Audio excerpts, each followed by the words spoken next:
Home remedy அப்படின்றதே பாட்டி வைத்தியம். அதுதான் கரெக்ட். ஆக்சுவலி ஹோம் ரெமெடி அப்படின்றது. அந்த காலத்துல எஜுகேஷன் அப்படின்னு ஒண்ணும் பெருசா இல்ல. அதுல சரியும் இருக்கு, தவறும் இருக்கு. நம்ம இது சரின்னும் சொல்ல முடியாது, தவறுன்னு சொல்ல சொல்ல முடியாது. முடியாது. அதனால தான் எஜுகேஷன் அப்படின்னு ஒண்ணு வர ஆரம்பிச்சுச்சு. சயன்ஸ் அப்படின்னு வர ஆரம்பிச்சுச்சு. Science fact you know information ஒண்ணு இருக்கு. இந்த சயன்ஸ் பேக்டுன்றது ரொம்ப ரொம்ப இம்பார்ட்டன்ட். அந்த சயன்ஸ வந்து மதிக்காம நம்ம வந்து இவங்க சொன்னாங்க, இந்த இன்ஃப்ளூயன்சர் சொன்னாங்க, அந்த இன்ஃப்ளூயன்சர் சொன்னாங்க, YouTubeல நான் பார்த்தேன். இத மிக்ஸ் பண்ணி தலையில போட்டா எனக்கு ஆனியன அரைச்சு நான் தலையில போட்டேன். எனக்கு டாண்ட்ரஃப் இருக்குன்னு சொல்லி. இதெல்லாம் ஆனியன் ஜூஸ் மேபி அதோட வீரியம்னு ஒண்ணு இருக்கு இல்லையா? பர்ட்டிகுலர் காம்போசிஷன்ல தான் மேபி அது ஒர்க் ஆகும். ம்.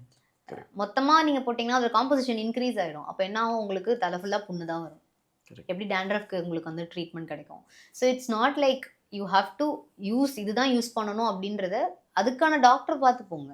ஆயுர்வேதிக் டாக்டர் போங்க. உங்களுக்கு அதுல இன்ட்ரெஸ்ட் இருக்கா? அவங்க கிட்ட போய் கேளுங்க, டாக்டர் நான் இத பண்ணலாமா அப்படின்னு. அவங்க உங்களுக்கு ஹெல்ப் பண்ண போறாங்க.